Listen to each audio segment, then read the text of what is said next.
Glória a Deus. Saúdo a igreja com a graça e a paz de nosso Senhor e Salvador Jesus Cristo. Amém? Amém. Meus amados, vamos abrir nossa Bíblia hoje na Epístola de Paulo aos Efésios, no capítulo 6, e nós vamos ler do versículo 10 até o versículo 18. Texto bastante conhecido da Palavra de Deus.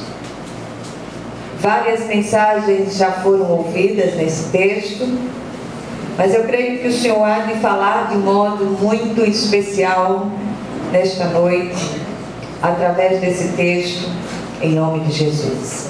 Efésios, capítulo 6, do versículo 10 até o 18. Amém? Amém. Glória a Deus. Então diz assim a palavra do Senhor: quanto ao mais, sede fortalecidos no Senhor e na força do seu poder. Revesti-vos de toda a armadura de Deus, para poderes ficar firmes contra as ciladas do diabo. Porque a nossa luta não é contra o sangue e a carne, e sim contra os principados e potestades, contra os dominadores deste mundo tenebroso, contra as forças espirituais do mal nas regiões celestes. Portanto, tomai toda a armadura de Deus, para que possais resistir no dia mau, e depois de terdes vencido tudo, permanecer inabaláveis.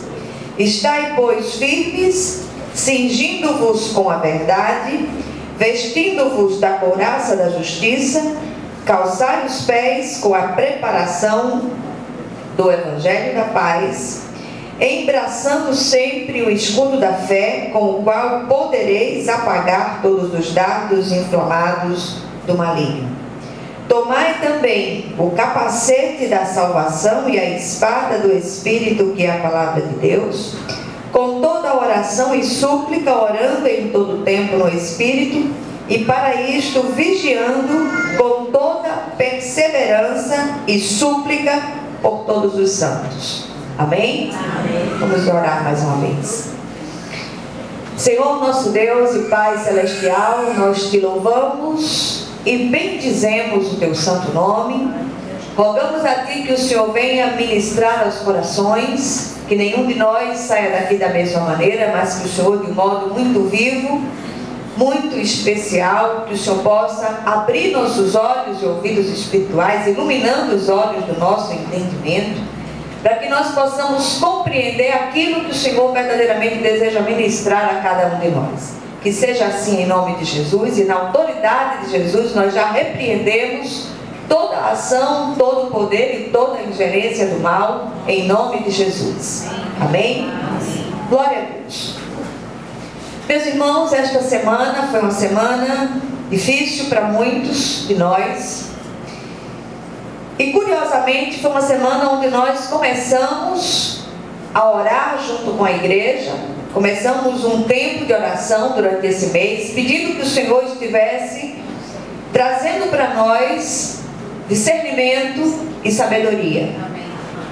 Duas coisas que são fundamentais para a sobrevivência espiritual do servo de Deus.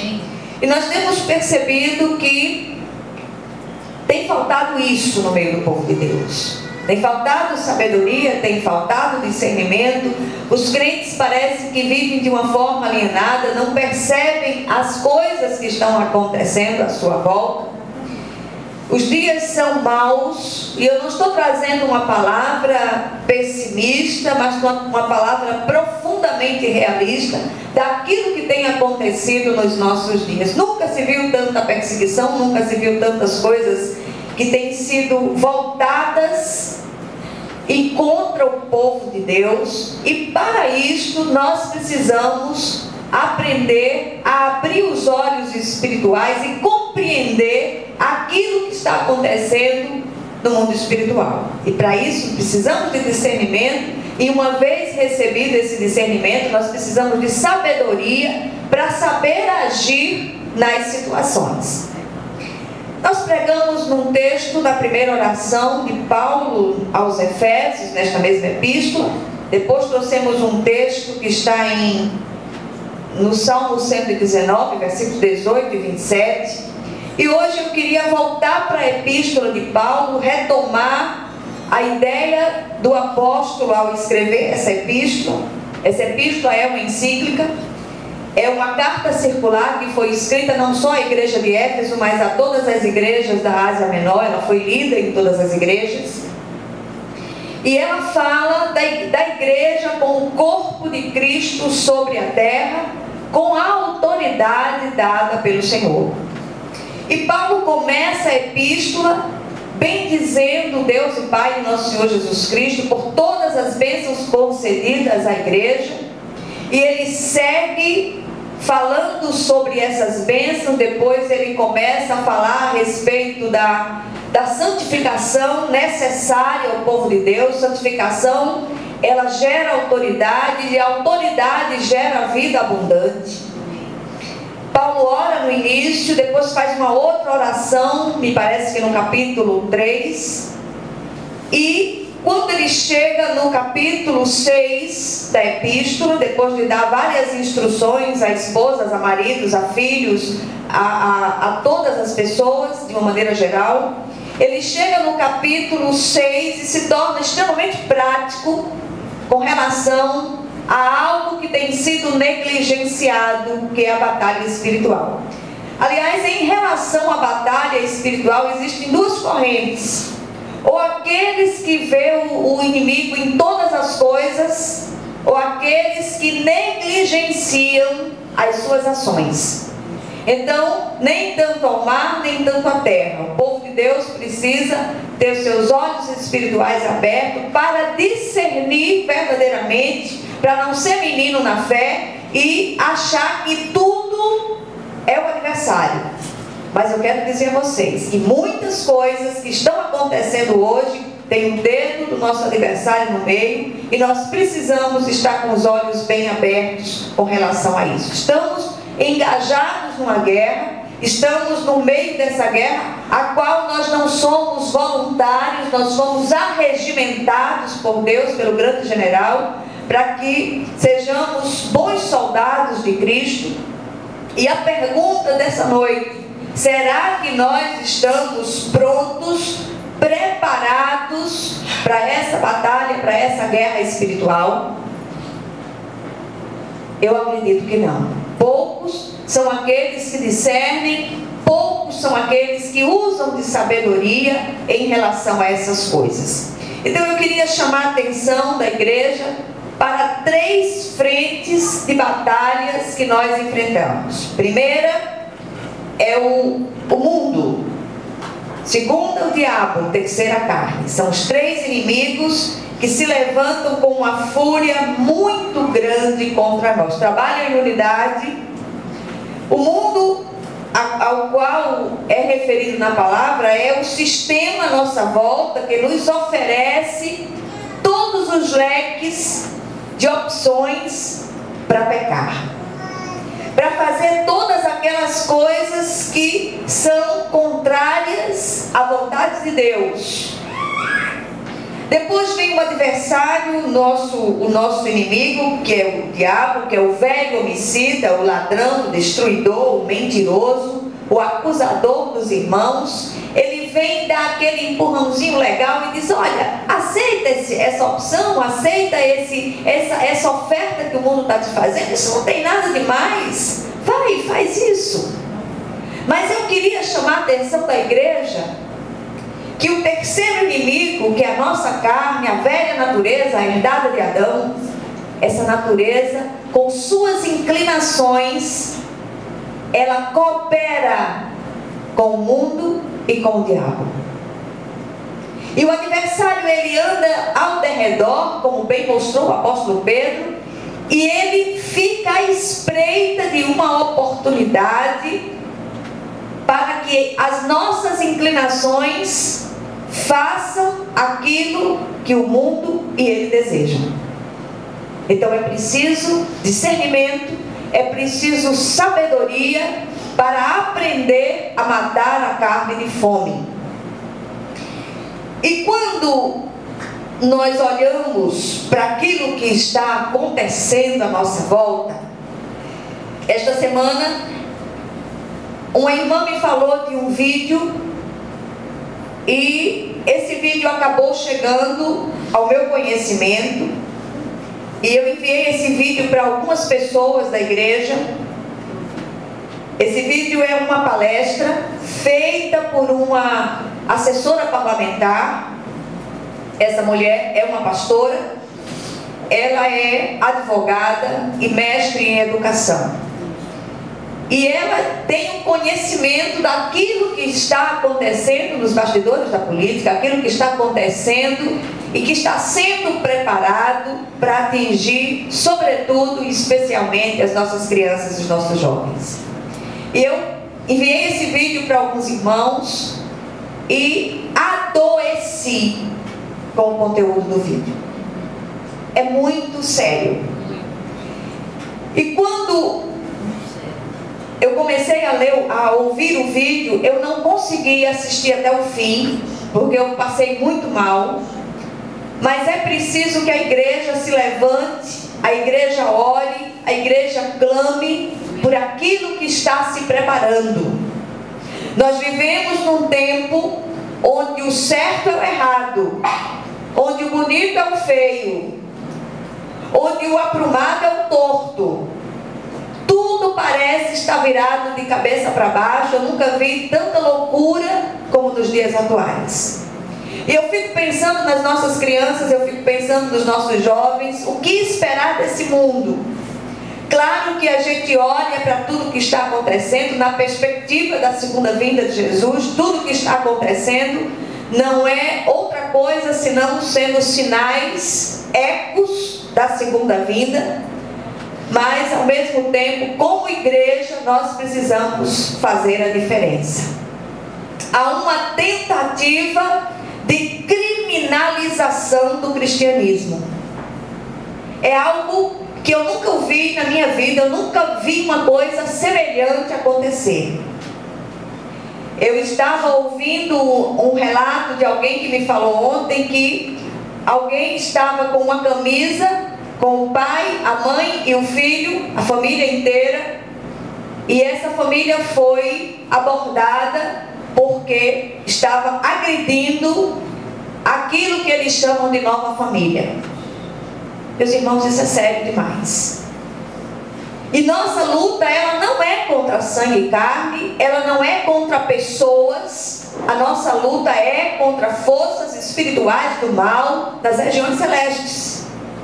A nossa luta é contra seres espirituais de uma malignidade tremenda, seres espirituais que se levantam contra tudo que diz respeito a Deus, contra tudo que diz respeito ao povo de Deus e à obra de Deus. E o que é que nós estamos fazendo? Nós estamos tão alienados, nós estamos tão embevecidos com tantas coisas. De certa maneira temos sofrido sim a influência da teologia da prosperidade, de uma prosperidade rasa, de uma prosperidade apenas de coisas materiais, do ter em detrimento do ser. E nós vamos seguindo na nossa vida, nós vamos seguindo nas nossas caminhadas espirituais medíocres, e deixamos de buscar o Senhor com o mesmo afã, com a mesma sofreguidão dos crentes do passado. Nós precisamos voltar à prática dos jejuns, nós precisamos voltar à prática das orações fervorosas, nós precisamos buscar com toda a força do nosso coração o nosso Senhor, pedindo que Ele esteja nos revelando a sua vontade com relação às coisas que estão acontecendo nos dias de hoje, e que em nome de Jesus nós possamos acordar. O desejo do meu coração é que nós sejamos sacudidos nesta noite. Que o Senhor, Ele possa falar ao seu coração, que o Senhor possa fazer você perder o sono nesta noite e buscar ao Senhor, dizer: Senhor, tem misericórdia de nós. E mais do que em nenhuma outra época, nós precisamos clamar: Maranata, ora vem, Senhor Jesus. O Senhor precisa voltar. É necessário, é imperioso essa vinda do Senhor. Amém? Amém. Mas tem uma outra coisa que nós temos percebido no meio do povo de Deus, que é também uma tentativa maligna do nosso aniversário, de fazer com que nós venhamos a depor as armas, é fazer arrefecer o nosso ânimo. Tem muito crente cansado de guerra. Tem muito crente enfadado, tem muito crente achando que eu vou desistir de tudo, eu não aguento mais, as pressões são muitas, os estreitos se tornaram extremamente estreitos. Mas eu quero dizer a você, isto também é uma ação maligna do nosso adversário. Busque o Senhor, diga: Senhor, fortalece-me em Ti e na força viva do Teu poder. Me dá renovo, Senhor. Me enche com a presença viva do Teu Espírito Santo. Muitas vezes, aquela porção do Espírito que nós recebemos no começo da nossa conversão, nós achamos que está de bom tamanho. Busquemos ao Senhor. Senhor, derrama mais do Teu Espírito. Deus é Deus de derramar. Não sei como é que você chama isso, segundo a experiência: batismo com o Espírito, plenitude com o Espírito, não interessa o nome, mas precisa de um enchimento, de um transbordamento do Espírito de Deus. Do contrário, nós não vamos resistir às pressões. Só quando o Senhor, Ele ocupar todos os espaços do nosso coração, é que nós estaremos plenos para enfrentar aquilo que está pela frente. Amém? Então, meus amados, não estamos lutando, eu repito, contra seres humanos, não estamos lutando contra pessoas, mas contra seres espirituais do mal nas regiões celestes. Alguns de vocês terão visões. Alguns de vocês terão da parte de Deus visões daquilo que está acontecendo, mas não espere por essas visões apenas. Pela fé, entenda que há uma guerra deflagrada, entenda que nesta guerra você não é um voluntário, você já foi arregimentado, você já está engajado nela. Então vamos arregaçar as mangas e vamos à luta, lutar com as armas espirituais dadas por Deus a cada um de nós. Amém? Então o apóstolo Paulo faz algumas recomendações aos seus leitores antes de usarem o equipamento de guerra. Ele começa dizendo no versículo 10: fortalecei-vos no Senhor, ou melhor, quanto ao mais, sede fortalecidos no Senhor e na força do seu poder. Essa força não vem de médicos, essa força não vem de seres humanos, essa força não vem de você mesmo, essa força só pode vir de Deus. Busque o Senhor. Precisamos nos fortalecer no Senhor, na força que Ele supre, e esse fortalecimento passa pelo arrependimento, passa pela confissão de pecados e pelo reconhecimento da profundíssima dependência de Deus. Nós vivemos num mundo de pessoas dependentes. As pessoas dependem de álcool, dependem de drogas, dependem de pessoas, dependem disso, daquilo, de circunstâncias, de situações. Dependamos de Deus. Nós precisamos voltar ao primeiro amor. Nós precisamos voltar a depender do Senhor. E nós ouvimos muitas vezes determinadas respostas que saem da boca de servos de Deus. A coisa está tão difícil, eu acho que não tem jeito. Tem, porque você serve a um Deus que é vivo. Você serve a um Deus que é o Todo-Poderoso. Jesus é o forte dos fortes, é o valente dos valentes, é o Rei dos reis, é o Senhor dos senhores e é aquele que vai à sua frente como um poderoso guerreiro. Creia nisso, meu irmão, creia nisso, minha irmã, em nome de Jesus Cristo. Então, nós precisamos reaprender a nos humilhar na presença do Senhor. Humilhai-vos ante a poderosa mão do Senhor, para que Ele, em tempo oportuno, vos exalte. Amém? Amém. Então humilhemos-nos, prostremos-nos diante dEle, choremos na presença de Deus. Nossos olhos têm secado. E quando nós choramos por coisas ou pessoas, mas nós não choramos por causa dos nossos pecados. Nós deixamos de chorar por causa das tronchuras do nosso coração, e nós precisamos reaprender a chorar nessa perspectiva, nos quebrantar na presença de Deus. Um coração quebrantado e contrito agrada ao Senhor. Depois Paulo diz no versículo 11, para que nos revistamos de toda a armadura de Deus. Versículo 11, revestivos de toda a armadura de Deus, para poderes ficar firmes contra as ciladas do diabo. Amém? Amém. O que é uma cilada? É uma emboscada. E para que você se livre de uma emboscada, para que você se livre de uma cilada, você precisa ficar esperto. Você está preparado espiritualmente e ter discernimento. Aí nós voltamos para a questão do discernimento. Tudo passa por ele. Essa armadura com suas diversas peças não é algo místico. Presta atenção. Usado como se fosse um amuleto. Você tem que ter consciência dessa armadura. Ela deve ser plasmada em nós, através da profunda convicção daquilo que somos e temos em Jesus. Não adianta você fazer uma pantomima. Eu vou vestir agora a armadura de Deus, eu vou botar a couraça da justiça e marcha, eu vou colocar o capacete da salvação na cabeça. Isso não funciona não, minha gente. O que funciona é você ter profunda convicção daquilo que você já recebeu em Cristo Jesus. E nós já recebemos. Nós fomos revestidos, capacitados por Ele para enfrentar o dia mau. Não esmoreçamos. E quando você viu o irmão, a irmã esmorecido, vá lá, dê uma palavra de ânimo, meu irmão, levanta a cabeça em nome de Jesus. Nós estamos lutando em vitória, não para a vitória, porque nós estamos lutando do lado do vencedor.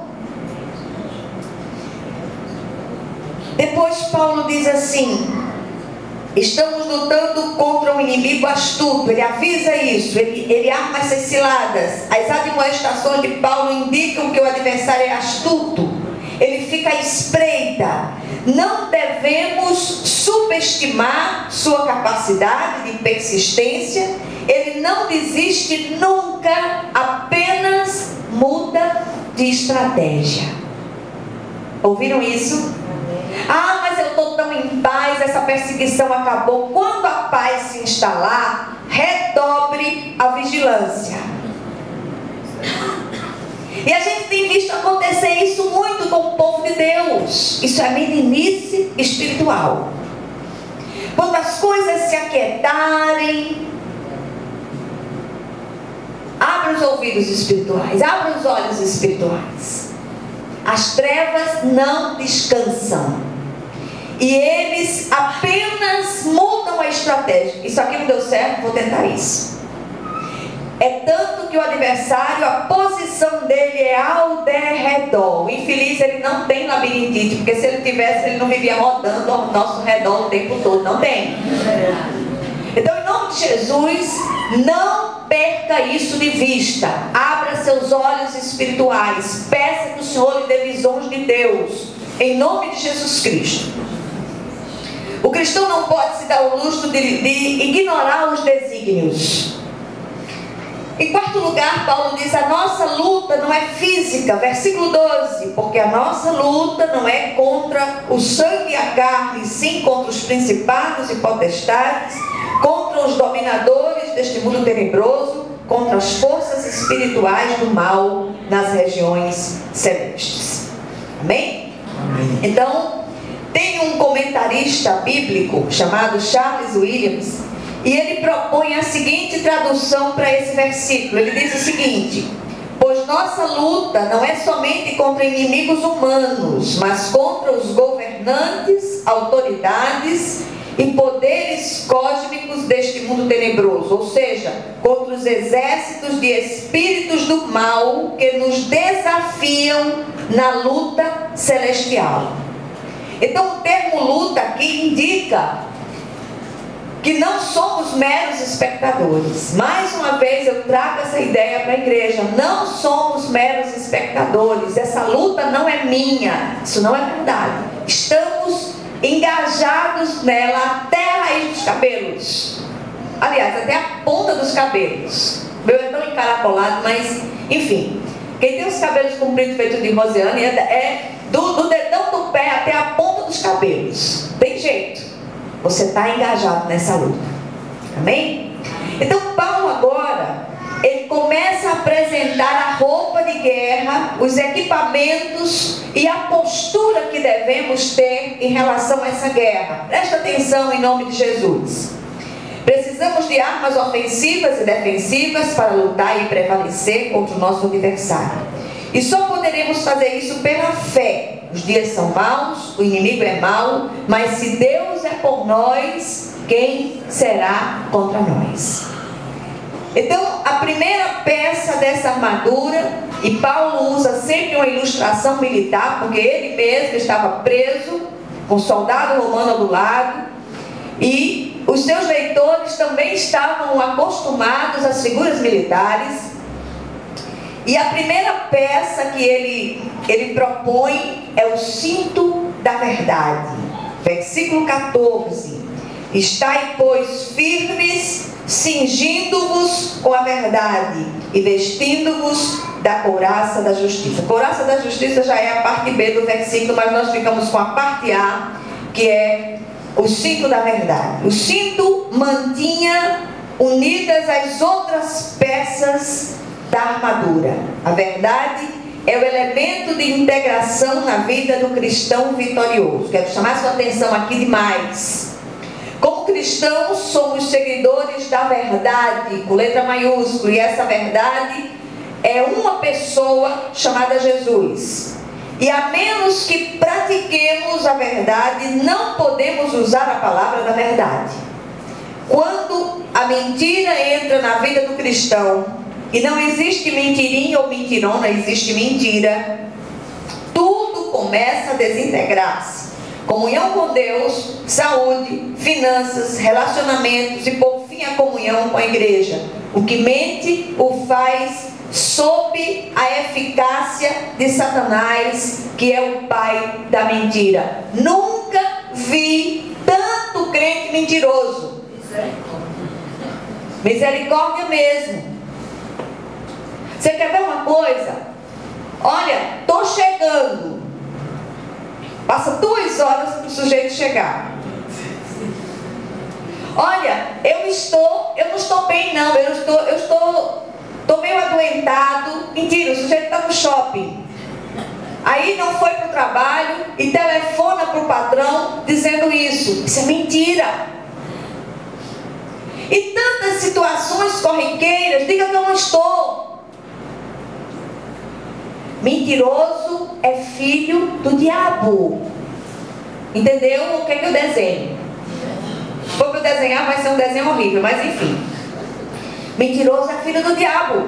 Quem mente faz sob a eficácia de Satanás. Ele está ali doidinho, esperando que você escorregue naquela mentira para poder ir pegar você na virada. E você quer ter vitória em determinadas áreas, você quer que seu filho se converta, você quer que sua filha se converta, você quer que portas portas sejam abertas. Deus não trabalha no meio da mentira. Vamos continuar. Aí vem a couraça da justiça. Essa parte da armadura era feita de placas de metal e cobria a parte frontal e a dorsal do corpo, ia do pescoço até a cintura. Simboliza a justificação em Cristo Jesus. Nosso adversário, ele é o acusador, mas não pode acusar os eleitos de Deus que andam em justiça, na justiça de Jesus. Nós já fomos justificados por Ele. Amém? Amém. Então vamos continuar. Depois vem as sandálias do Evangelho da Paz. E o apóstolo Paulo aqui, ele usa a figura das sandálias. Eram sandálias de couro para proteger os pés dos soldados nas estradas pedregosas da Judéia. E ele usa essa figura. Os romanos usavam essas sandálias com cravos na sola para que não derrapassem em determinados terrenos, nem escorregassem. Os nossos pés precisam estar firmados sobre o Evangelho e a paz de Cristo para não resvalar. Os dias são tão maus, que tem dias que você sente vontade de ficar de cócora lá no canto de parede, escondidinho, como diz o salmista no Salmo 57, Senhor, esconde-me à sombra das tuas asas até que passem as calamidades. São muitas as calamidades, misericórdia de nós.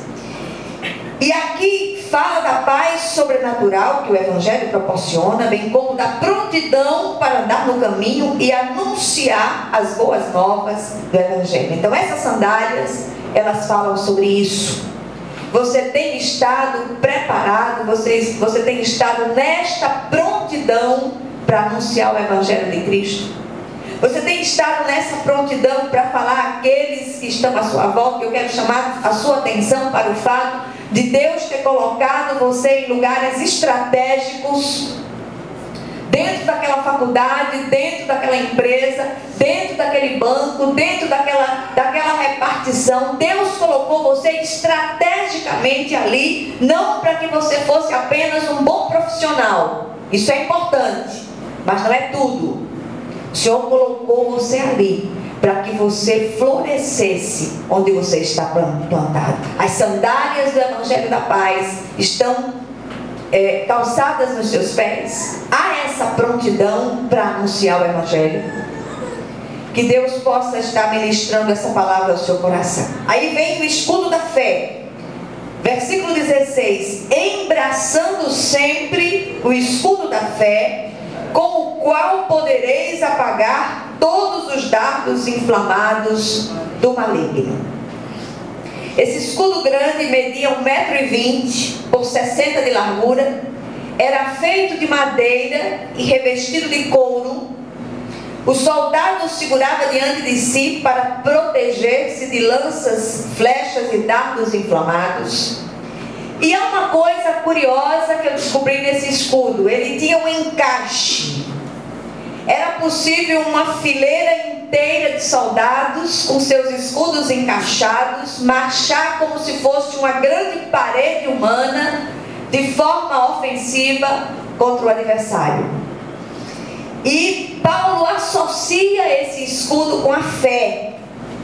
A fé viva nos move a andar e a agir em unidade. Quando os cristãos se unem, a derrota do adversário é certa.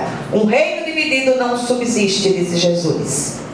Nunca se viu tanto crente brigando por causa de doutrina. E coisas que não são fundamentais, mas estão brigando. A minha igreja é a certa. Nós ouvimos um programa de rádio, ouvimos um programa de TV, ao invés daquele abençoado dizer assim: olha, vá procurar a igreja cristã mais próxima de sua casa. Ele diz: vá procurar a minha igreja, que é a igreja certa. Proselitismo eclesiástico. Cadê a unidade de Cristo? Falta unidade. Depois vem o capacete da salvação, versículo 17: tomai também o capacete da salvação e a espada do Espírito, que é a palavra de Deus. Refere-se à mente controlada por Deus. Em nossa mente se travam as mais violentas batalhas. O adversário vem tentando minar a nossa certeza de salvação. Que nós possamos repudiá-lo, reprimi-lo, repreendê-lo, expulsá-lo em nome de Jesus e dizer: cala-te e arreda, Satanás, porque eu sou lavado e remido pelo sangue de Jesus. Amém.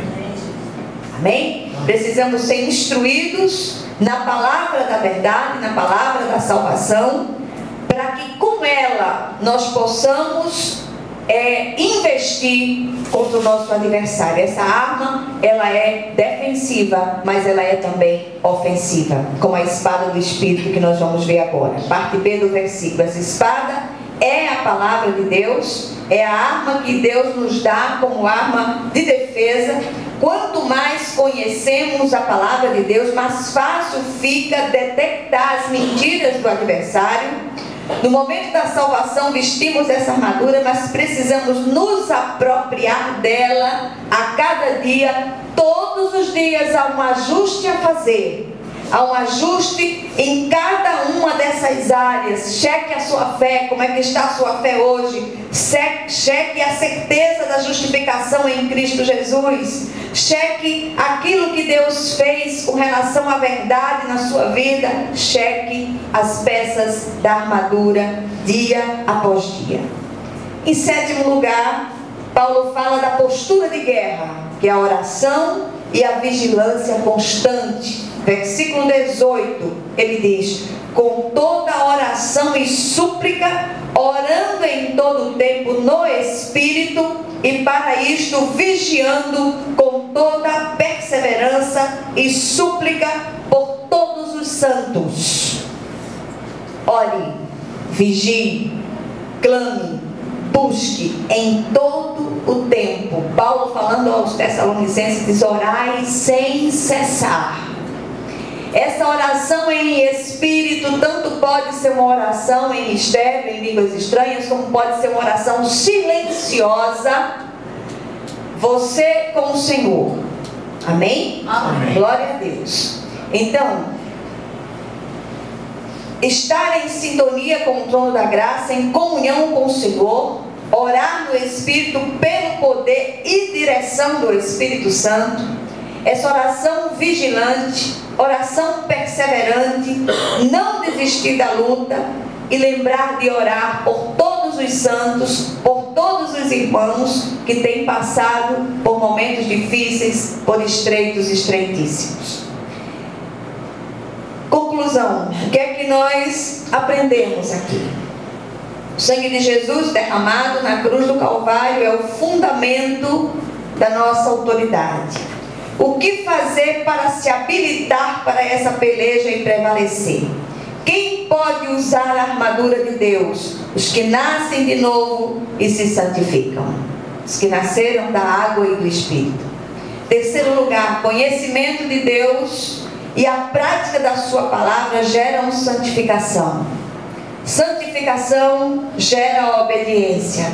Obediência gera autoridade. E a autoridade gera vida abundante. E é isso que o povo de Deus precisa experimentar nos dias maus que nós estamos vivendo. A igreja do Senhor Jesus, que somos nós, não essas quatro paredes de pedra e cal, somos nós, precisa fazer a diferença em tempos de relativismos. A igreja precisa fazer a diferença nos nossos dias, florescer onde estamos plantados, acontecer fora dos portões. Ser crente aqui dentro é fácil demais, cheios de cacoetes, a paz do Senhor, aleluia, glória a Deus. Eu quero ver você ser crente lá fora.